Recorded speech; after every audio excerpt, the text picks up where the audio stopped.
வம்சமெல்லாம் வாழ வேண்டும் வளர வேண்டும் என்று வாழ்த்திக் கொண்டு கதைக்கு வருகின்றோம். நன்றி நன்றி கலந்த வணக்கம்.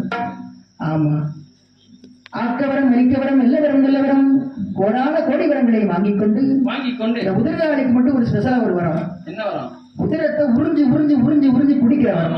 ஒரு சொட்டு ரத்தம் கீழே விழுந்தா கூட 1000 மகன் வருவாங்க, ஒரு சொட்டை கூட கீழே விட மாட்டேன். ஆமா, ஆகினாரே உடனே பார்த்தால் ஆடி அம்மா விரைந்து சென்று மகனுடைய தலையை அறுக்க வேண்டும். தலையை அறுத்தாதான் ரத்தத்தை குடிக்க முடியும். மகடாசுரனுக்கும் மாட்டுத்தலை, மாட்டுத்தலை சாதாரண மாட்டுத்தலை கிடையாது, எரும மாட்டு பையன், எரும மாட்டு தலை அம்மா ஒவ்வொரு தலையா இருக்கா. எப்படி இருக்கா தெரியுமா? வாழ ஆயுதம் கையில் எடுத்து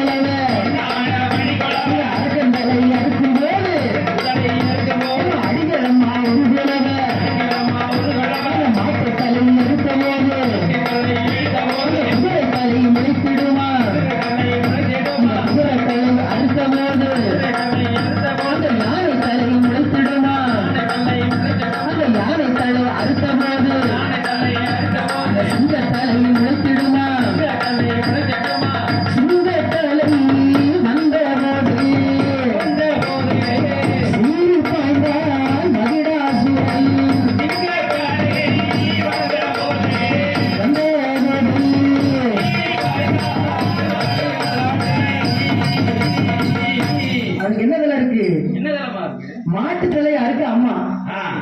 அடுத்து என்ன நமக்கு தெரியுமா? குதிரை தலை வந்து முளைத்தது. குதிரை தலை அறுக்கா யானை தலை முளைக்கும். யானை தலையை அறுத்த போது கடைசியில சிங்கத்தலை முளைக்கும். எரும மாட்டு தலை இருக்கும் போதே கொம்பு கொண்டு எடுத்து நிலைவா. சிங்கத்தலை முளைச்சா சும்மா விடுவானா? அப்படியே சீறி பாய்ந்து வைந்தான் மகிடாசன். பார்த்தால் உதிரகாளியானவள் மகிடனுடைய உடலை மடி மீது போட்டு 10 விரலை எடுத்து அப்படியே மகிடனுடைய மார்புக்கு நேராக பாய்ச்சான். அப்படியே ஒவ்வொரு விரலா எடுத்து மகனுடைய உடம்பில் இருக்கக்கூடிய ஒரு சொட்டு ரத்தம் இல்லாம எல்லா ரத்தத்தையும் உரு உரு உரு உரு உரு உரு உறிஞ்சு குடிக்கிறான். ஆமா, மகடாசனுடைய உடம்பில் இருக்கக்கூடிய துவரான ரத்தம் எல்லாம் வச்சியது. அதாவது கெட்ட பின்பு தான் புத்தி வரும்னு சொல்லுவாங்க. என்ன கெட்ட பின்பு? புத்தி கெட்ட பின்பு. புத்தி கெட்ட பின்பு, புத்தியே கெட்ட பின்பு எப்படி புத்தி வரும்? வராது. உடம்புல இருக்கக்கூடிய திவரான ரத்தம் எல்லாம் வத்தி போனதுக்கு அப்புறம் தான் புத்தி வரும். 40 வயசுக்கு மேலதான் நம்ம ஆளுகளுக்கு புத்தியே வரும். எப்படி நடப்போம்? நம்மளும் வீடு வாசலாம் கட்டி இருக்கலாம், நம்மளும் நகை நட்டுகள்லாம் வாங்கியிருக்கலாம். அப்ப நினைச்சு என்ன முடியும்? கொஞ்சம் திருக்கிறத விட்டு இருந்ததுன்னா இப்போ நிறைய சம்பாத்தியம் பண்ணியிருக்கலாம்.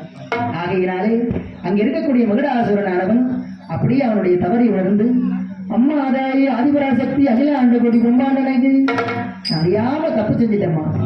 எப்படி அம்மாட்ட முறையிடதான் தெரியுமா? எப்படி? அறியாமல் செய்த பிழை ஆயிழையே பொறுக்க வேணும். அறியாமல் செய்த பிழை ஆயிழையே பொறுக்க வேணும். தெரியாமல் செய்த குற்றம் சிறியோரை மன்னிக்கவும் என்று சொல்லி மகிடாசுரல் ஏங்கி ஏங்கித்தான் எழுதான்.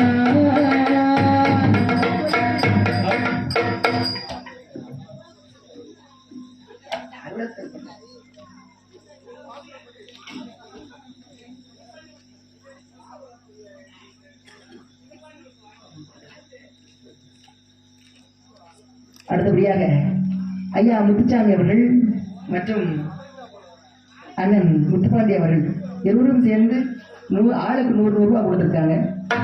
200 ரூபாய் 200 லட்சமாக அள்ளி பணம் கொடுத்து ஆதரித்திருக்கின்றார்கள். அவர்களும் அவர்களது குடும்பத்தை சார்ந்த அத்தனை நல்ல உள்ளங்களும் தம்பிக்கு நிறைய வேலையெல்லாம் கிடைக்கணும், கவர்மெண்ட் வேலை கிடைக்கணும், தொழில் பண்ணாங்கன்னா நிறைய தொழில முன்னேற்றத்தில் கொடுக்கணும். அம்மா வாழ வேண்டும், வளர வேண்டும் என்று